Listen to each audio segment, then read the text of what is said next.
I'm waiting for Joe to give me a signal. There it is. Good morning and welcome. Welcome to all of you here in the sanctuary. Just delighted to have you here. Welcome you in the world of Zoom and the mighty interwebs. Love it that you are choosing to spend this time here with us. I'm so grateful to every single one of you who is making this service possible. There's a lot of work going on in the background. So before we even come to this building on Sunday, Miriam does so much, so does Chris. I do some, and then on Sundays, so many people step up and make it possible. Without you guys, we couldn't do it. So gratitude, gratitude, gratitude. And today every day I'm very grateful for Chris, but today his music is just warming the cockles of my heart. So anyway, do you guys want to know how I put together a talk? All right, okay. Oh, all right. I'm so glad you asked. Here. I did it. Okay, this is how I put together a talk. Starts like this. At the beginning of the month, well, I meet with Miriam every single week. But at the beginning of the month, this is the end of the month, we plan the next month, the following month. And then we have a topic for the year, subtopic for the month. And then we talk about, okay, what are gonna be the titles of my talks, the little blurbs, we come up with that.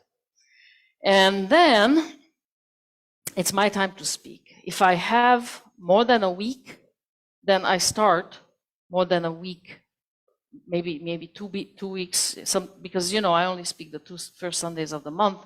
So when my first talk comes up, I will have had 2 weeks where I didn't have to prepare a talk. So for that first talk, I have a lot of time. The second talk, I have only 1 week because I am one of those people, I am a continuous thinker. So I have to get one out of the way and then I'll think of the next one. So let me tell you about this week, okay?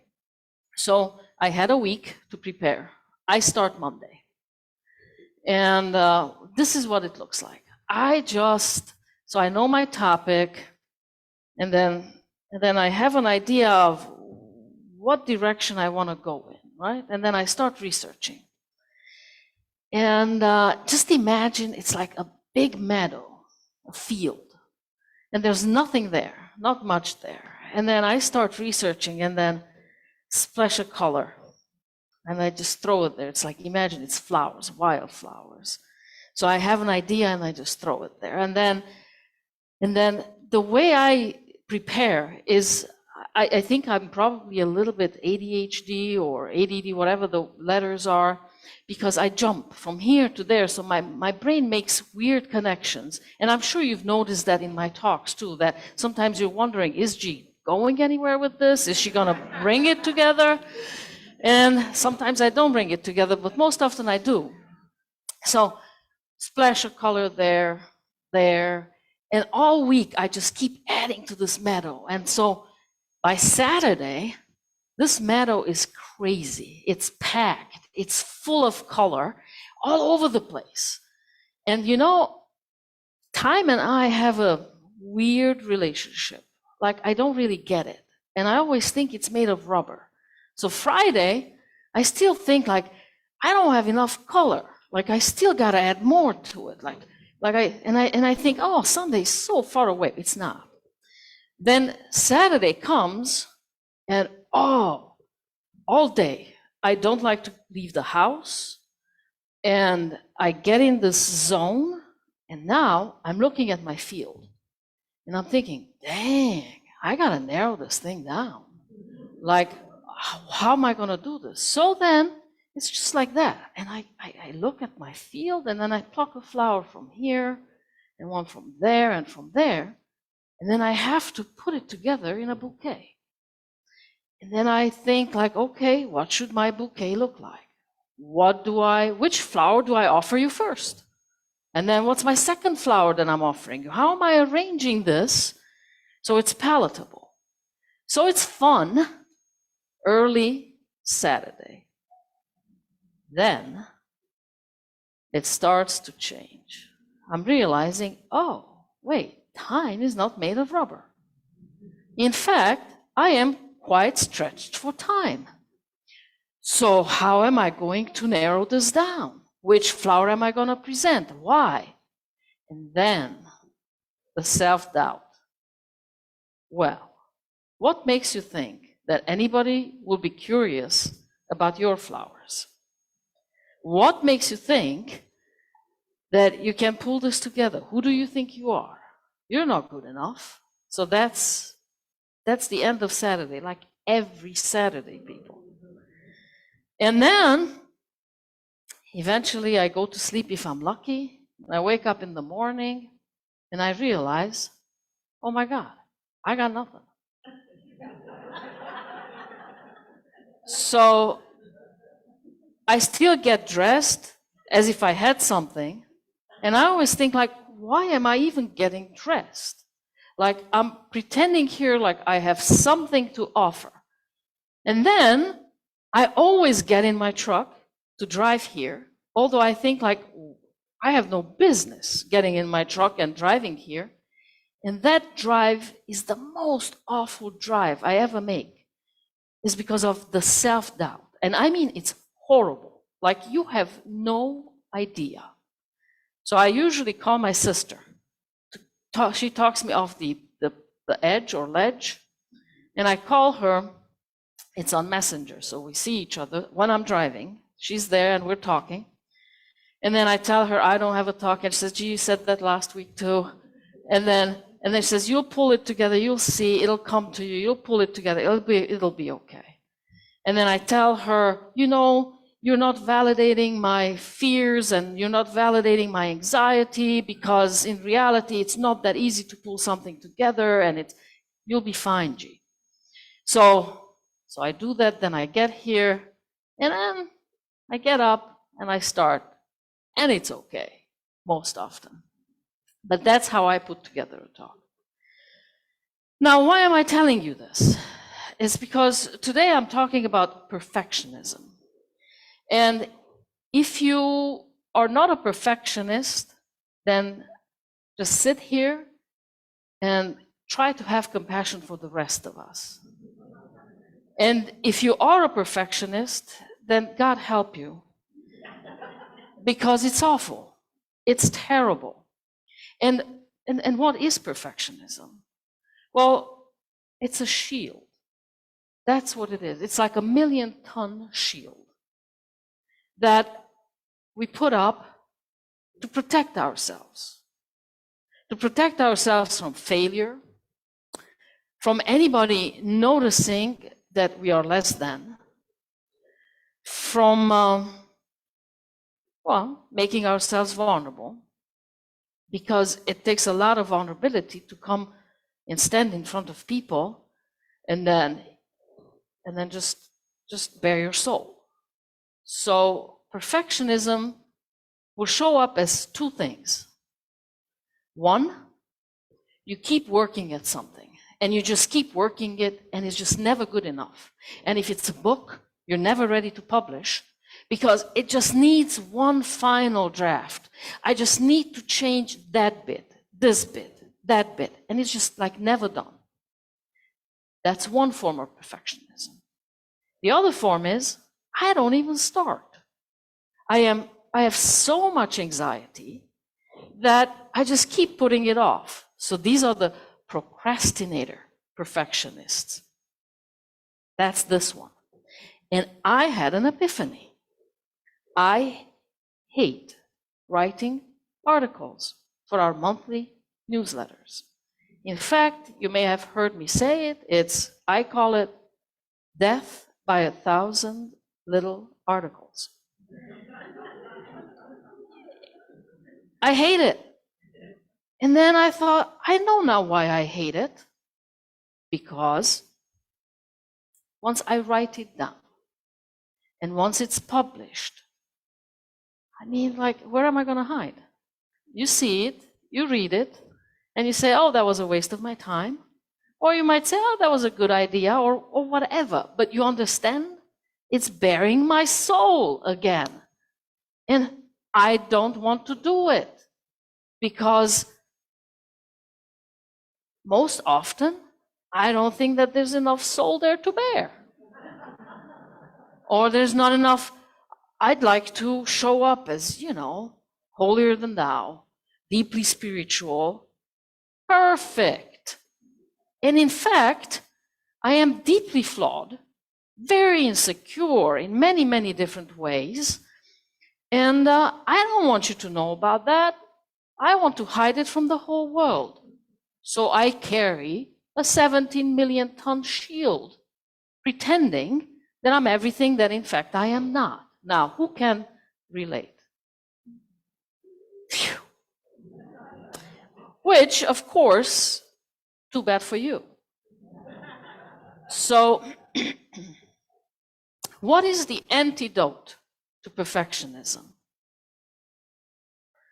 It's striving for excellence.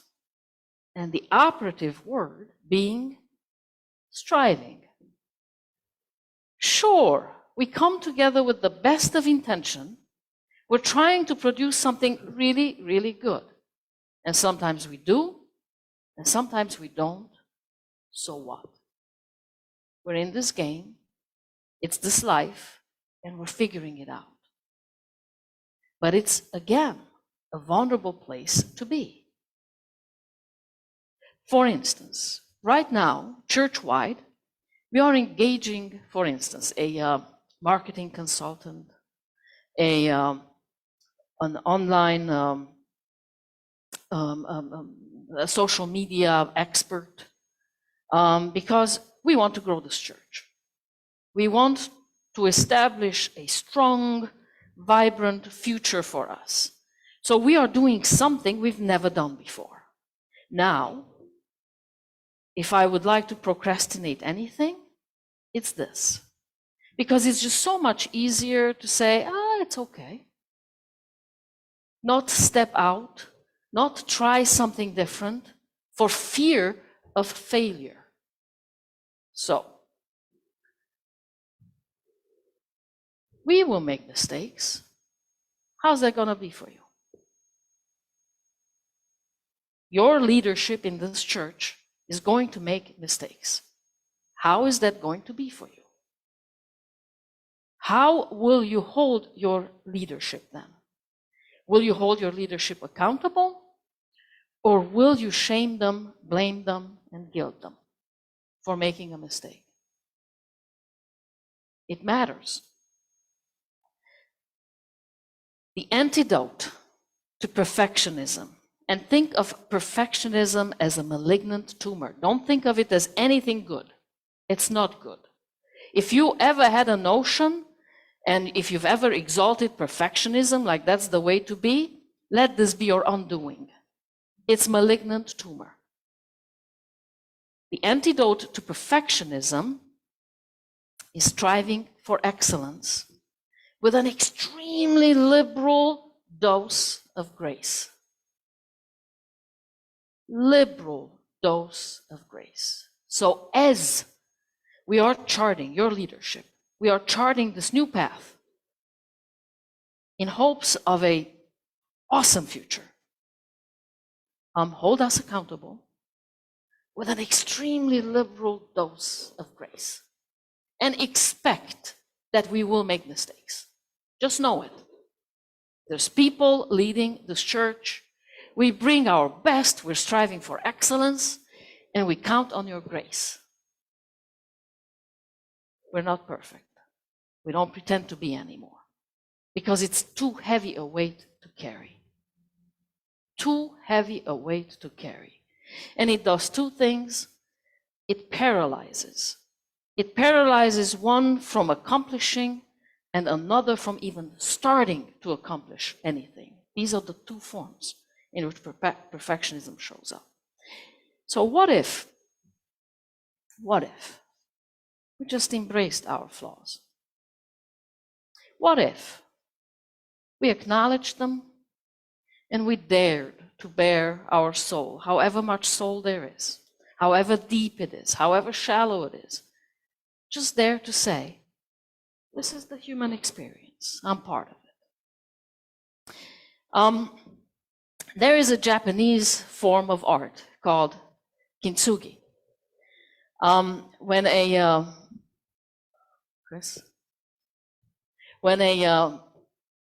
piece of pottery breaks, they take the pieces and then they mix lacquer with gold powder and they glue the pottery back together.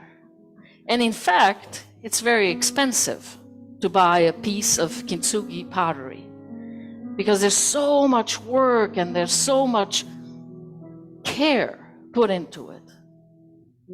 And it's the very brokenness that makes this pottery precious, that makes this pottery unique and gives its value. And that is you and I. If you live long enough, life will break you down.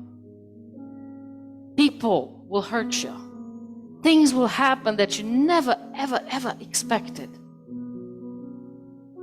So instead of letting those pieces just fall apart and be too afraid to touch them, to heal them, let us heal ourselves. You know what they say, that hurt people hurt people? It's also true that healed people heal people. So heal. Let go of the need for perfectionism. And instead, just do your best. Do your best and let that enough be enough. That is enough. If anybody ever tells you that doing your best is not enough, that is not the voice you need to listen to, even if it's your own. Let your brokenness be healed and add to your special, unique value. And then show it off. Show it off. If I can do it, so can you. And then you look and you say, oh, if G could do it, you know I can do it. Beautiful brokenness. Chris will sing you a song.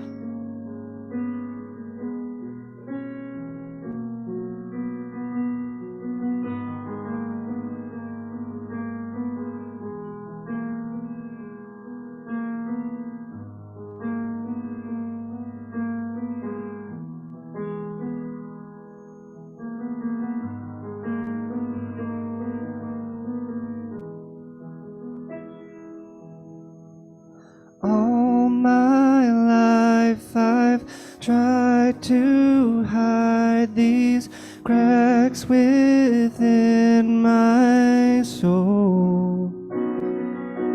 God forbid that you should see what no one else should know.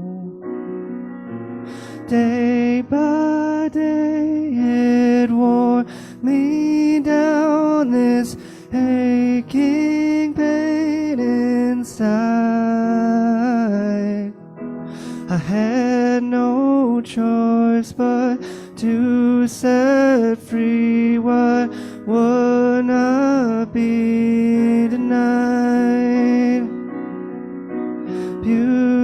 Beautiful brokenness,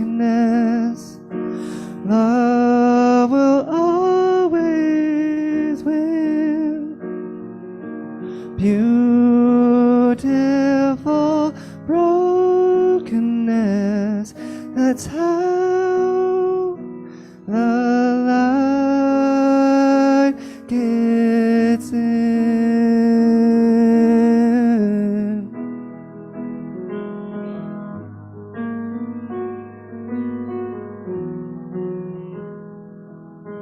Shaft from the shattered pieces of a life tattered and torn. Something love lovely rises up, and I have been reborn. Day by day I wake to someone I have never seen. Who'd have guessed that I could ever love someone like me? Beautiful brokenness, love will always win.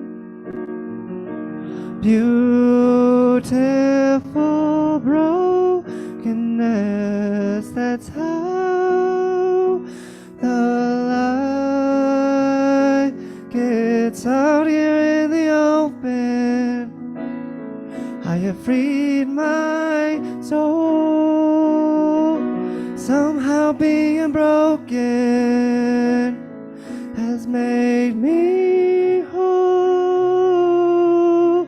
Oh, beautiful brokenness, love will always win.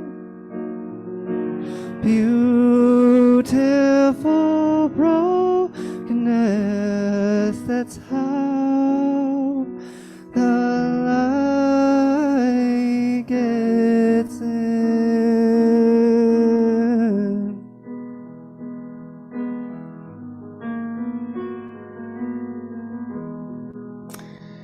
When I was preparing for this talk, there was a flower I was playing around with, and it was this, that special china in your house.